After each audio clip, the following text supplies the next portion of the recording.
Hello, my name is Joni Spain, and I'm happy to welcome you from wherever you're dialing in, calling in, listening from around the world. I am the career advisor in the Office of Entrepreneurship and Career Development at the Jacobs School of Music, and we are delighted to welcome and partner with OperaMaya and our friends at the IU Gateway office in Mexico City to bring you this event today. So it's my pleasure at this time to introduce my colleague and friend, Molly Fisher. And Molly, we would love to have you tell us a little bit about the Gateway office in Mexico City. You bet. Thank you so much for having us here today. It's really a pleasure. So Indiana University has 5 Gateway offices located around the world. We have an office in Beijing, Berlin, Bangkok, New Delhi, and my colleague Lucero and I work at the Gateway in Mexico City. And we have the opportunity to do so many things at IU. It's really exciting, one of which is events like these. So thanks again for the invitation to be here. And we connect faculty and students to other institutions and universities throughout Mexico and Latin America. And we also have the opportunity to work with all of the international alumni. And so that is why we were invited here today to reach out to our guests that are here with us. So it's a real honor to be here, and we're really excited to have these speakers share their experience in their IU journey with you. And down the road, if any of you have any questions or ideas or anything that you want to connect to in Mexico or Latin America, please do not hesitate to reach out to us. Thank you. Thank you, Molly. And Molly's available to answer questions throughout the event. So drop anything into the chat if you'd like to speak with Molly or Lucero. I'm going to allow our panelists to introduce themselves. We've assembled a wonderful group of young IU alums who are building their careers and dynamic careers in Mexico and in different areas around the country. So I'm so happy to have our panelists here with us today to talk with you about their lives and their career journeys. So let's start with Alfredo. Could you introduce yourself, Alfredo? Yes, thank you, Joni. And I'm so glad to be part of this. My name is Alfredo Bonillo. I am a bassoonist, which currently I am from Veracruz, Mexico, and that's where I am at the moment. I finished my master's in music in bassoon performance at IU last spring, so class of 2020. While at IU, I studied with Professor William Ludwig. And besides being in Mexico, right now I'm also doing my doctorate in musical arts at Arizona State University, and which I also have teaching assistance duties during these pandemic times. Thank you, Alfredo. Ricardo, welcome. Hello, everyone. Thank you so much for having me here, Tony and Molly and Alan, of course. I am a singer. I studied my performance diploma at IU with Professor Peter Volpe. I just graduated in the spring of 2020. And I was part of the Kentucky Opera Studio, studio artist. And I am part of Opera Studio Beckman here in Mexico. So I am living currently in Colima, but this studio is in Guadalajara, but now we are restricted because of the COVID, of course. But working remotely. Thank you so much. Thank you, Ricardo. And Luis. Hi, everybody. Thank you, Joni. My name is Luis Ruelas. I am a composer. I did my master's at Indiana University back in 2016 till 2018. I studied with Claude Baker and Don Freud. And I'm currently living in Mexico City. I am from Leon, Mexico. But I moved to Mexico City in the middle of the pandemic and have been teaching virtually and doing some freelance work. Thank you. And now it's my distinct pleasure to introduce our moderator for today's discussion, our very good friend. Soprano Mary Grogan is a passionate advocate for the arts with a lifelong dream of bringing opera to the masses. She's the founder and general director of the OperaMaya Foundation, which boasts 2 cultural festivals, the OperaMaya International Summer Music Festival and Viva Mayan Culture Festival. former artistic director of the State Symphony Orchestra of Quintana Roo, Mexico. Quintana Roo, yeah. The professor of voice at Indiana Wesleyan University. She remains a much sought after vocal clinician, speaker, teacher, and performer. Perhaps best known for her work with joining government and private sectors to promote and enrich the musical culture throughout the Yucatan Peninsula, while developing sustainable cultural tourism strategies used in the defense of the Mayan culture and language. Ms. Grogan's international portfolio career makes her a pioneer in the field of musical entrepreneurship. Winning a federal grant from the Americas for the Arts, as well as a host of awards ranging from distinguished alumnus of the School of Music at the University of South Florida to recognition of cultural advancement honors from the states of Quintana Roo, Yucatan, and Campeche, Mexico. At home in Indiana, she serves as advisory board member of the Arts Alliance of Greater Bloomington. Welcome, Mary, and thanks so much for joining us today. Well, thank you. And thank you to the Gateway Program and the Entrepreneurship Center at Jacobs. Just this work that you're doing is so important, and it's such an honor to be a part of it. Whenever you all ask for anything, I just want to try and do it because it's such an honor to participate. I'm very proud of our Jacobs mutual shared history, being a Jacobs grad as well, and just particularly passionate about our work in Mexico. So it's a pleasure to be with you all today. I'm going to let you take it away and start leading a discussion with our panelists and tease out the wonderful things that are happening in Mexico. Oh, well, that should be fun. Thank you so much. So I see here today people from all over different parts of Mexico with very different experiences that I'm really looking forward to asking you some questions specific about this particular topic of how we can go about bringing our music to Mexico. So I'm going to start off with just a question about if there was one particular thing that you found to be a unique advantage that you've experienced during this particular time of the pandemic, that maybe something that wasn't immediately an advantage but has turned into an advantage, that you could share with those of that are joining us today. Let's see, who would like to start? Luis, you're at the top of my little window here, so I'm gonna pick on you first. Sounds good, Mary. Well, I think like many of my colleagues here present, the fact that everything had to be done virtual was at first a shock, and I thought it was going to be limiting. But actually, on the contrary, it became an opportunity to connect with musicians that probably in other circumstances I wouldn't have. I've had forged new relationships with people at the university in Ciudad Juarez, people in Baja California, areas of Mexico that I have never visited, and that probably in other circumstances I wouldn't have guessed that they had interesting music programs there. So it has opened up my scope, my network, and hopefully when this pandemic is under control, it could help actually get in touch and do projects that are not only virtual projects. So I feel that that was quite a change and a great opportunity during the pandemic, actually. So particular to that question, to that comment, if someone was interested in forging these relationships now virtually, what suggestion might you give them as to where to get started? Well, definitely IU has a lot of resources for them already, so that's a great start.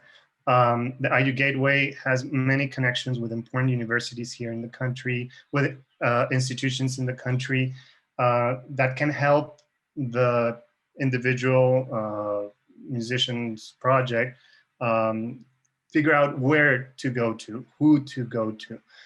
Another way, I mean, if the person already knows any of our panelists, is through us, getting in touch through us and who we know. I feel that's something very important, not only in Mexico, but in Latin America, to get in touch with someone you know. They might help you with your project directly, or if not, direct you to the person that could help you with the project. So you have to start creating a network, no matter what your project is.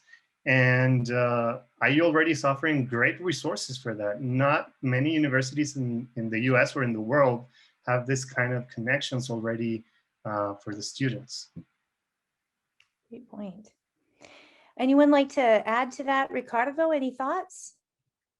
I would say the number one advantage from this pandemic is the creativity everyone is showing. Not only the artists, but also the companies. Everyone is reinventing and innovating, and it is something very unique, I would say. And the industry is not going to the same path. It's changing completely. And I think in a couple of years, we will see how will this develop. And it is very interesting how from in my point of view, the opera is changing. It's innovating in new ways. Like now, the operas is happening at parking lots or open spaces or in movie. How to say in a kind of movie exercise. It's something new, and I really love it. Excellent. You kind of already jumped to my next question, which is wonderful that you thought of it ahead. Right. I was wondering what you saw as the new normal. Everyone talks about getting back to normal, but you just said what I was already thinking, which is there going to be a new back, or is it just forward? And what is the new normal? So that's really interesting. Specifically, again, to this discussion in Mexico, how would you recommend, at least in your part of the world, that we plug into that creativity, to that new thought, that new direction that the opera is taking? Maybe specifically something you've seen with your work in the opera. Did you say you're with Guadalajara, or where are you working with? Yeah, with an opera studio from Guadalajara. Okay, so what in particular have they done that you might reference that we could learn from? Well, we're doing a lot of recordings, like all now the auditions, competition, and all of that kind of things are happening by like in a recording setting. So this is very new for me. For example, I just won a competition last year, the Dallas Opera competition, and the voting system was completely open to the audience, and they were voting online, and that's a very new thing for a competition, I will have to say. So one of the things I think it's a essential tool right now is to know how to use this kind of devices and tools we are experienced with, like all the recording systems and audio and all of that.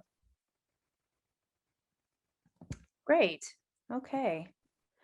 Well, that's definitely something that I think that you're right. I've seen across the board the different opera companies that we're involved with, both in the States and the different theaters in Mexico, seem to be open to doing things digitally in ways they weren't before. I know that in particular, the culture from Cancun has a Facebook page that they've started these live broadcasts from well before we were doing anything in person here. And I was immediately drawn into that and watching and interested in what they were doing in a way that maybe I might not have been before, just because I thought it was so novel, and the way that they approached it by literally performing to empty theaters, but transmitting it. So that's interesting. Great. Alfredo, any thoughts on this subject? Yes, I will just like to, I guess, add or agree with what Ricardo said about with this new digital format, and that everything is recording. We have noticed from any kind of auditions, any kind of competitions, but also the teaching. That's what I encountered when I moved to Mexico last fall, and I was planning to teach. But the good thing is that I could apply or contact people in different cities, even different states, about teaching, since everything was remotely. So I could use that to my advantage as well. as a performer and as a teacher, and also while teaching, I encountered that one challenge from my part to the student. It was not just to pass the knowledge, but also how to keep them engaged and motivated. Because personally, I had a little lack of motivation at the beginning and throughout and at the moment with this pandemic.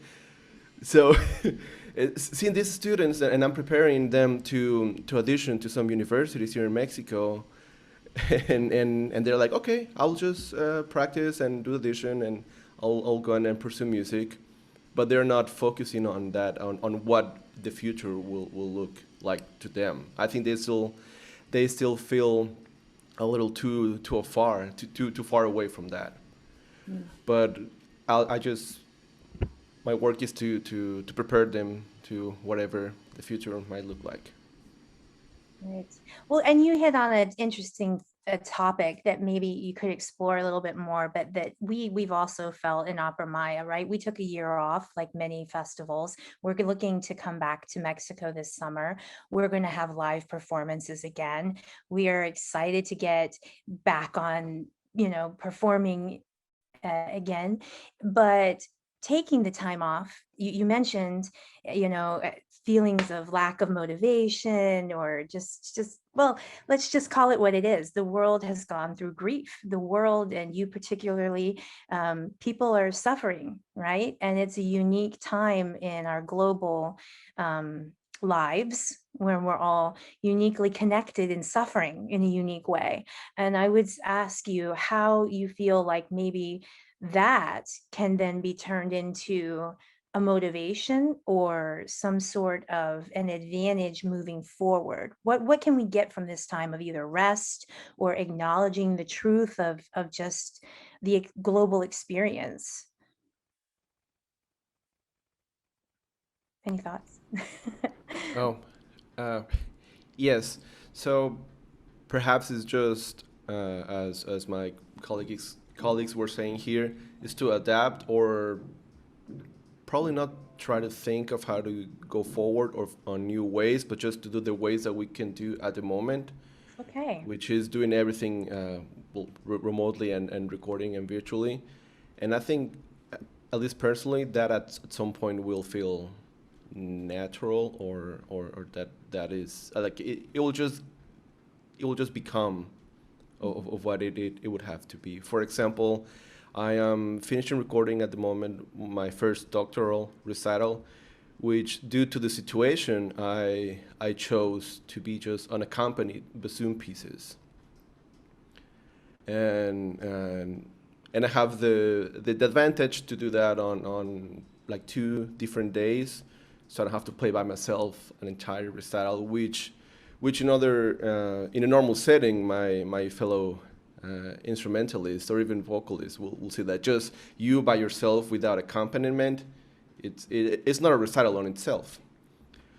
So, for example, that's my personal experience of how I am adapting or using this situation to my advantage. Right.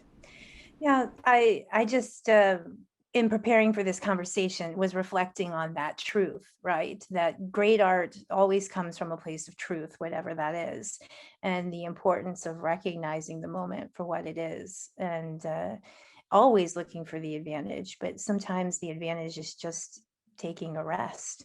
So I appreciate your honesty with that. I guess that leads to my next thought or question, which may be a question for the Gateway folks or panelists, whoever wants to jump in. What kind of resources are there in place, either through Gateway or that you are aware of through the Mexican government or local foundations, that are being established to promote coming back to work for musicians and artists, particular in your areas?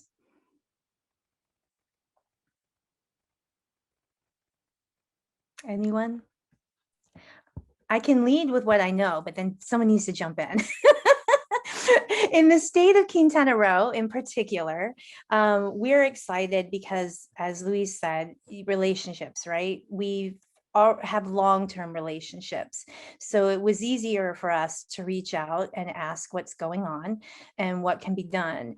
And believe it or not, there are, well, my experience says that while the traditional resources of maybe government, establishing funds or other kinds of things may not be the same path that we would have once taken, there is an enormous push from folks in the private sector who are really interested in seeing a return to art, really interested in seeing a return to performances. And so it was a little bit shocking to me even to learn how excited and how interested our particular sponsors were in getting things started again. And so I mention it just to say that my sort of predisposition was to imagine, oh, they won't have any money right now, right? Because they've just lost a year of business or whatever. But I was wrong. And so I encourage everyone to not make those judgments before investigating, because you never know. The businesses that we encountered definitely took losses. Our sponsors took losses last year, just like the rest of the world.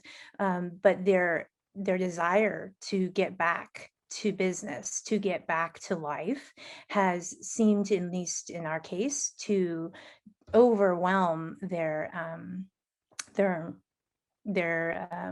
well, lack of possibility. So they've been really willing to work with us. And I just put that out there so that people can know that it doesn't hurt to try, and definitely not to think that just because people lost a year's income means that now all doors are shuttered, right?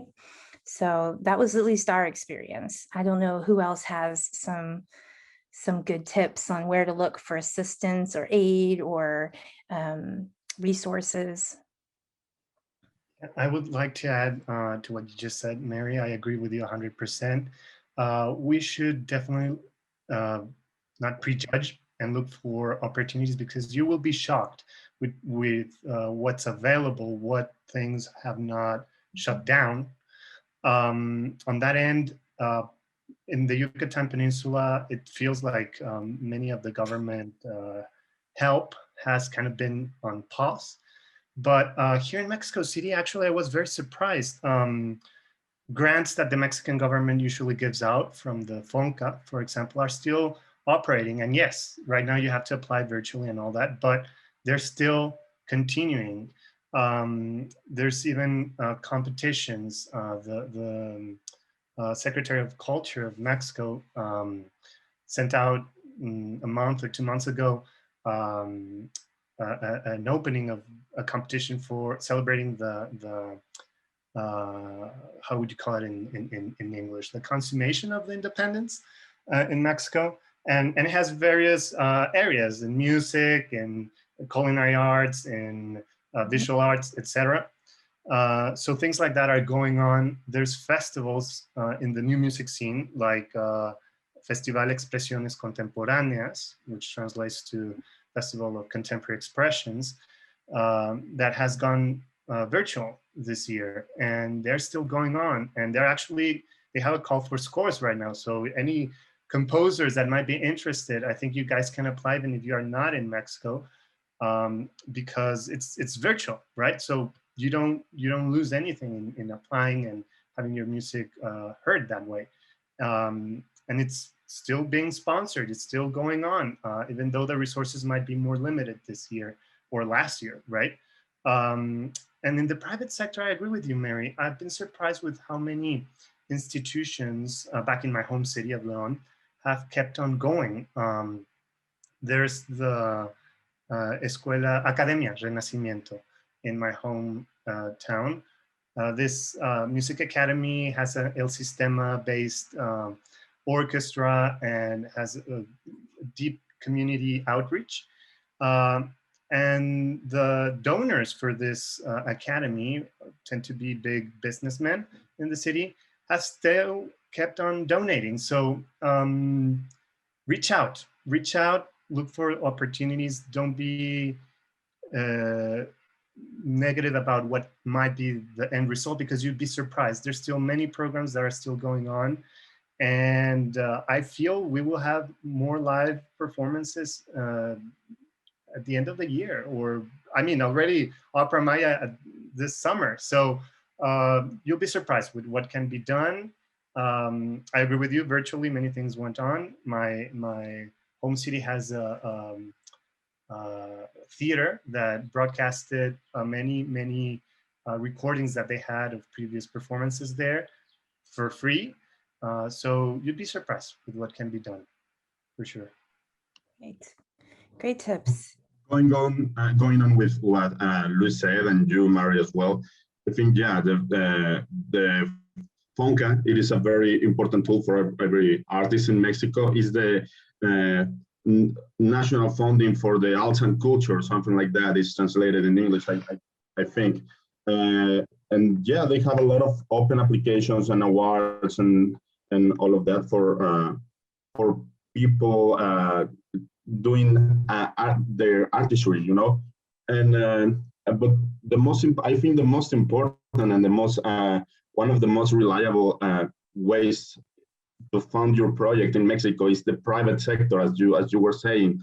2 of the 3 or 4 opera companies in Mexico are founded by the private sector, as the Opera Studio Beckman, where I'm part of, and the other opera studio in Monterrey. And the 2 of them are the most important, I will say, right now in the country.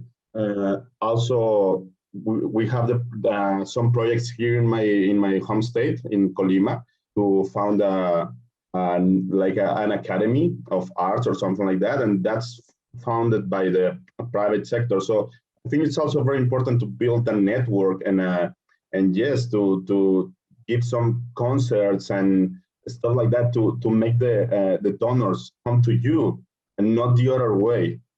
Yeah, to build an audience. Excellent. You know, you talking about the FONCA and you made me think about, you know, how a U.S. Citizen might apply for that type of aid. And right at that same time, a message came through the chat where we're asking any tips for U.S. musicians. And I would just say that there are probably, OperaMaya is one of the foundations that American citizens can apply via to obtain aid in Mexico. But do you all know of other ways that American citizens, US-based musicians can seek aid in Mexico? Well, I was going to say, with regards to FONCA, I know if they're foreign nationals, they have to be living in Mexico in order to apply for that, and they have to have proof of residency. But that's a government grant. So, you know, government grants tend to be more bureaucratic, obviously, and more specific to whom they're tailored to. But I agree with you, Mary. There's other programs. There's other festivals. There's other opportunities in the private sector. I would say that if they are IU alum or IU current students, they can definitely contact, first point of contact would be the IU Gateway, contact OperaMaya. If you are interested in the Yucatan Peninsula, Mary is the one to go to for sure. If you're interested in the center of the country, IU Gateway is based in Mexico City and can definitely help you with contacts. It really, I would say, depend on the project the particular person is going for. Right. Exactly. And just to clarify with what we do is, because our foundation has residency in Mexico, is that we sponsor certain artists, international artists who are looking for particular projects, as you know, particularly in composition and other things associated with Maya language, et cetera, et cetera. But we can apply on on their behalf. There's a certain way to do that, and also at the state level. So I'm not entirely sure about every single state, but for example, in Yucatan, as well as in Quintana Roo, there are pathways to government grants and different things, as long as you are aligned or associated with an agency that's operating in that state. And one way that you might, again, go about looking for that type of agency to align yourself with would be either through the Gateway program or some other resources that could help point your project in the right direction, right? Any other thoughts about how we can help facilitate? I don't know if Gateway has something more to add on that matter. Sure. Yeah, I really would just reiterate what you all have said, and the general idea of continuing to knock on doors and ask questions and ask people. I think every case is a different situation depending on the musician, where they're coming from, where they're going.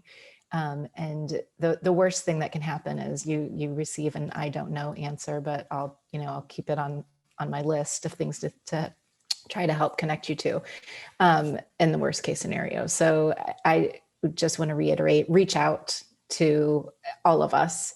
And that's why we're here today, and we're happy to help you connect when possible.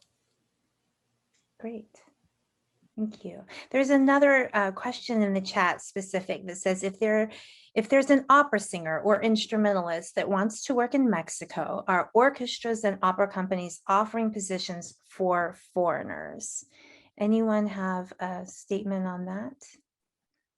I would say right now it is very hard to find an open position as a singer, saying that because of the pandemic, of the moment we are living through. But the most one of the things I would recommend is to come to these festivals or summer programs like the OperaMaya, or there are so many others in Mexico happening, and to come and to build a network to expand your teamwork, and yeah, after doing that, I have encountered with many great opportunities to sing with orchestras or to be in other festivals. There are many things, but you have to expand your vision. And maybe a practical grid advice there would be related to both that and the comment from Gateway, is it doesn't hurt to ask, right? I know for a fact, because I've worked with the state orchestra in Quintana Roo and with the state orchestra in Yucatan very closely, that there are a lot of American citizens employed by both of those orchestras. As far as opera singers, it's a little more challenging. The situation for opera singers, I think globally is challenging, as you mentioned. But in Mexico in particular, I would just simply say that it doesn't hurt to cold email. I would once said cold call, but to cold email some folks, send them your materials. It can't hurt. The worst that can happen is that you get a response saying that they're not hiring at this time, but that you're in somebody's ether now, right? That somebody's aware that you exist. And if you're interested in auditioning, a lot of these auditions, one benefit is that they are right now happening distance, right? They're holding auditions virtually, whereas in the past you would have had to physically come, let's say, to Cancun or to Merida to audition. So those things are happening. And I can't speak for more orchestras beyond that. Does somebody else have a thought? Yes, Luis, tell us. Yes, I can speak for the orchestras in Mexico City. I know many of them do employ foreign nationals, particularly US citizens, actually. The current artistic director of the Mexico City Philharmonic Orchestra, Scott Yo, is an American citizen. And they have various instrumentalists in that orchestra that are from the US. Also, the National Symphony Orchestra, la Orquesta Sinfónica Nacional, has foreign nationals as well, the FUNAM as well. So yes, definitely, there's many opportunities for musicians looking to get into a symphony orchestra here in Mexico. But again, they just have to be aware of when a position opens up, like in any orchestra, right? There might be a person that has a particular position for years, and then he or she retires, and then the position opens up. So sending a resume, like Mary says, is a good approach, and being very aware of when auditions are happening. They are not only for Mexican nationals, those auditions. Alfredo, do you have any thoughts with regards to the difference between or what you've seen as an orchestral instrumentalist in Mexico, the difference between the different types of career paths in the orchestra? I'm sorry, I'm thinking in Spanglish right now, but like a long-term position versus a gigging type of position. Could you speak to that a little bit in your area? Yes, definitely. As Luis said, and you said, there are U.S. nationals in Mexican orchestras as well. A lot of them have long-term positions. Usually in orchestras in Mexico, you have like a year position, and then a contract it renews yearly until you get the long-term position. And I think being a foreigner doesn't affect you to get any of those. Usually, some orchestras, I don't have anyone specific on my head, on top of my head, but they offer the long-term positions usually first to have like a Mexican nationals round, and then if there's no winner, they open to foreigners. But that was years ago. I don't know how it works now, but I mean, orchestras are a combination of Mexican nationals and foreigners from all over the world. So there's definitely a chance. And as you said, Mary, yeah, reach out. Some orchestras are a little more tough to reach out to. Some of them are regional orchestras, and even if they don't have positions, they will say, okay, right now I don't have a position, but I'll keep in contact because in 6 months, our bassoonist is leaving or something. I've encountered that situation. Great. And specifically for those foreign people who are considering working in Mexico, I can speak from personal experience that immigration law is an interesting, evolving concept. Back in my day, it was a lot more complicated than it is now.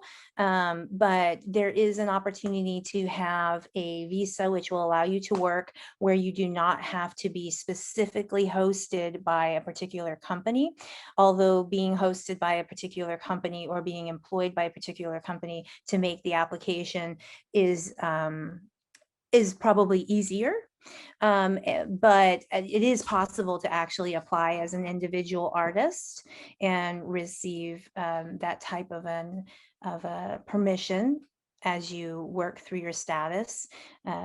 There's FM3, FM2, FM1, et cetera, Back in my day, it was like a 10-year experience before you could be a permanent resident, but now they've fast-tracked that. So those things are possible for those people interested in that thought. And knowing how that works, the practicality of actually getting to work in Mexico. There's a question from the chat that asks, what makes Mexico special in the world of music and creativity compared to the US? Ooh, I have all kinds of thoughts about that, but let's start. I'll go and start back where we stopped with Alfredo. Give me some thoughts on that. Do you have any, or anybody want to jump in?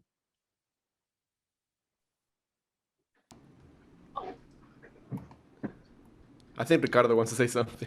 Ricardo, tell us. Okay, What I do you think think? one of the things that makes Mexico special is the Latin American repertoire. It is so vast and unique and unexplored.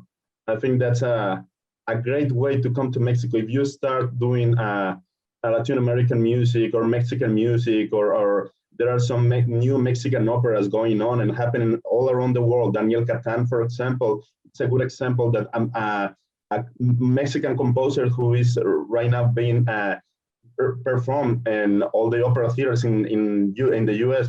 And if you start doing that kind of repertoire, you're going to find a better way to come to Mexico and new doors open for you. I would like to definitely add up to what Ricardo says. I agree 100%. I actually did an outside area in Latin American music while pursuing my master's at IU. And I was shocked about the amount of repertoire we have in Mexico and in Latin America in general. But I'll talk specifically about Mexico. There's many opportunities for all the range of genres we have in the classical music scene without even touching popular music scene, right? There's a lot of early music that was done here in Mexico back in the colonial times. The archive in the Cathedral of Mexico City is one of the most cataloged in Latin America. And you'd be surprised on the amount of music there is there. There's many new early music ensembles that perform this repertoire here in Mexico. As Ricardo said, we have composers that have international recognition in the opera scene. Definitely Daniel Catan is recognized vastly. He was the first composer commissioned by the I think it was, if I'm not wrong, it was the Met, but it was the first composer commissioned to write something for the Met in Spanish. So it's the first opera that the Met performed in Spanish, or commissioned in Spanish. And there's just many opportunities on that field. So if you're interested in having that repertoire be part of your curriculum, you'll have many opportunities open for you in Mexico, vastly. And in the new music scene, I can tell you about that. There's just a vast number of ensembles here in Mexico City that like to incorporate Mexican folklore with new techniques, with electronics, with new music ensembles, with any modernist contemporary technique. So there's many opportunities. It really depends what your field is. If you're in music, new music, opera, an orchestral musician, but having that touch of folklore, I think, helps a lot. Alfredo, did you have something to add? Yes, I'll just add that I totally agree with what Ricardo and Luis said. And also wanted to add, interesting to what Ricardo said, I think that you have to experience the Mexican culture and the music. And I think immersion, it's you have to be in contact with it. And it's not, because yes, we can say there's a lot of repertoire from Baroque to contemporary to new music, but it's not the same if you studied in your classes than if you come to Mexico. So like a little advertisement, not paid, of course, it's OperaMaya. And I can say that, but I can say that as an OperaMaya alumni, because I went to OperaMaya 2 years. So in my case, I'm a Mexican national and I went to OperaMaya, but I could see how the students that came from the US, how they were impacted and how their perception changed from Mexican, not just Mexican culture of Mexico itself, but Mexican music. They said, oh yeah, we've played, I don't know, danzón dos in my high school or in my orchestra. But it was not just the same as playing danzón dos here with all of you.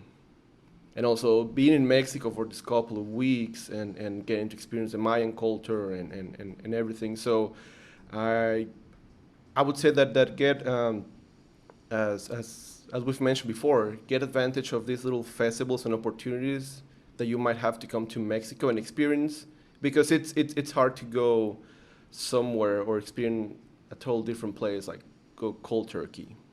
Yeah. You have to, and it doesn't matter how well we explain to you all about Mexican culture. You'll have to do some first-hand research your own. Well, thank you, Alfredo. And my initial thought is the people, right? And it's all what you all are saying. But what's unique about Mexico and special in the creativity aspect is I really believe that in Mexico, if you can dream it, you can do it. You just have to have persistence, but doors will open because there is this passion for culture that exists within the context of the Mexican people, that Mexicans, in my experience, are extremely passionate about their culture and in all aspects. And so regardless of where you're from in Mexico, there's pride in your particular culture, and there's a lot of creativity. And as Luis mentioned, folklore is a part of it, history, all of these things. But it all boils down to this acceptance of creativity on a cultural level, that an expression. And so I really encourage people who haven't, as you said, Alfredo, been to Mexico to experience it, because there's really nothing quite like it. The people and just their genuine reception to people who are interested in their culture is also a really wonderful thing to experience, and dynamic part of the whole experience.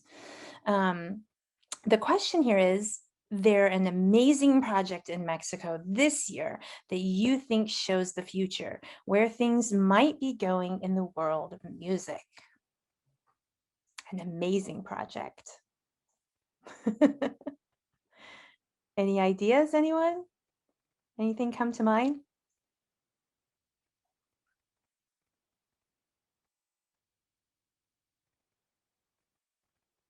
Well, I would say there's many projects. That's what's hard to say, pinpoint just one. Um, I can talk about the new music scene. I know the Festival Expresiones Contemporáneas is doing a call for scores internationally. And I think their project will be very interesting to follow through. So you'll have composers from all over the world at the end of this project. That's something I can talk about that is very recent. But I mean, it really depends what to boil it down to. I don't know if any of you guys, Ricardo, Alfredo, know of any particular project that is the amazing one. I think this is a very hard question to say because of the moment we're living in. I think once this pandemic is kind of over, because we're seeing right now the light out of the tunnel, you know, and when this is over, we're going to see so many projects of the people who has been working tirelessly all of these couple of years. So maybe in a couple of months or at the end of the year, we're going to see many projects going on and in the scenic life of Mexico. I can say there are many like opera companies preparing new things, but just in standby, waiting for the thumbs up to go and just make this happen. I'm aware of a project that is forming in and around the Universidad Intercultural Maya in Quintana Roo, that has to do with women's issues and women's rights. As we've seen throughout the last few years globally, a lot of attention has come to this issue, but particularly in Mexico, there's been a lot of dialogue, a lot of discourse about this. Without going any, deeper in the subject matter, there is a project happening, which is sort of a combination of looking at women's rights, women's issues, in particular violence against women, and also through the lens of the Mayan culture.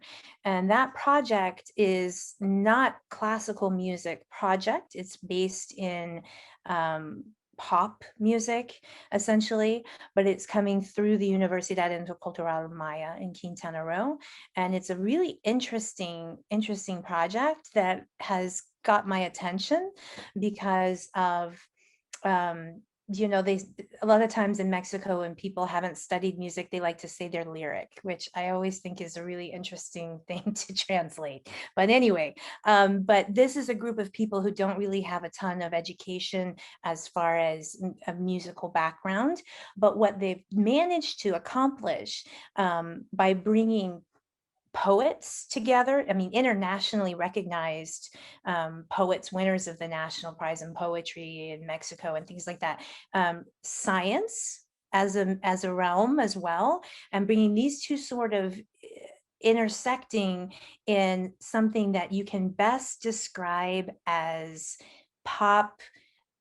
It's not really rap, but it's like a dialogue. It's like a spoken dialogue with a beat and some melody. Okay, but it's almost like they've come up with a new form of music that's in between all of those things. It's an intersection, and it's very specific, dealing with women's rights and with the Maya culture and language. So and what I find interesting about that, and why that comes to my mind now, is how the fields of science, poetry, and other literatures join together in creating essentially a pop music form is asking us to reinvent something in a way that maybe we haven't thought of it before.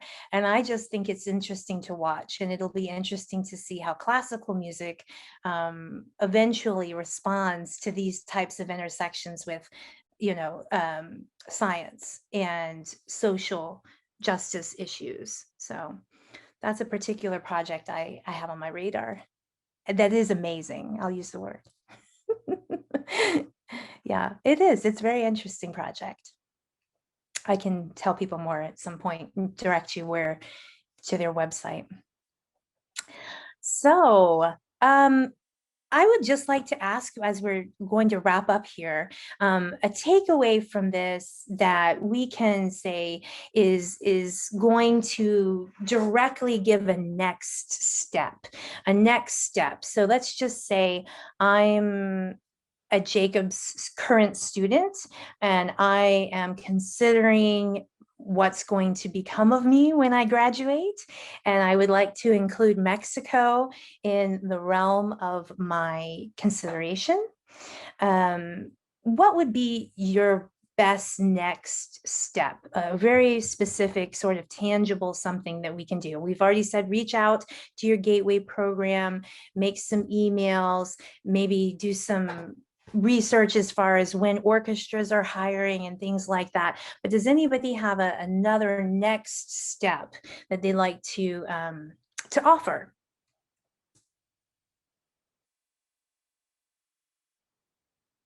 Or maybe you could reflect on what your next step might have been. I know most of our panelists had family in Mexico or were living in Mexico before, so that next step might have been facilitated with the family connection. But imagining that you didn't have a family connection, what might your next step be?